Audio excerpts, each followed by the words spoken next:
En el 30% de feminicidios existe filtración de información, reveló el informe sobre las violaciones de género en la Procuración de Justicia en la Ciudad de México, en el que se revisaron 241 expedientes de queja del 2010 al 2018, en donde se encontró, entre otras cosas, la existencia de omisión para investigar con debida diligencia, la falta de perspectiva de género y la inacción para castigar actos de hostigamiento.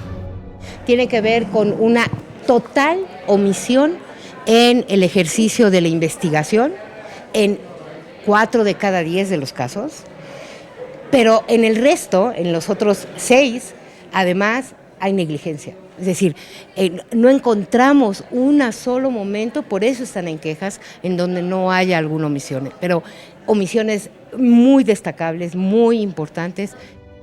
Por otra parte, la Comisión de Derechos Humanos emitió 4 recomendaciones que involucran a un total de 131 víctimas directas, 34 indirectas, así como a 19 niñas y adolescentes, y van en contra de la Procuraduría General de Justicia, la Secretaría de Seguridad Ciudadana, la Consejería Jurídica, la Secretaría de Salud y del Instituto de Educación Superior por diversas irregularidades.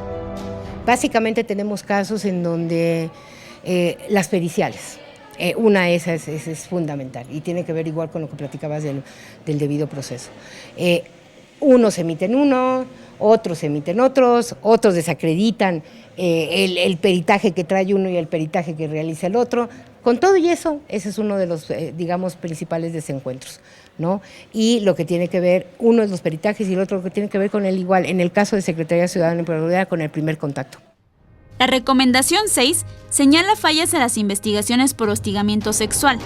La 7 acusa la falta de diligencia en la atención de violencia familiar e incluso protección a agresores y no a las víctimas, mientras que la recomendación 8 señala la omisión de implementar medidas de protección en casos de abuso y violación sexual, así como una revictimización de las denunciantes y ausencia de atención jurídica.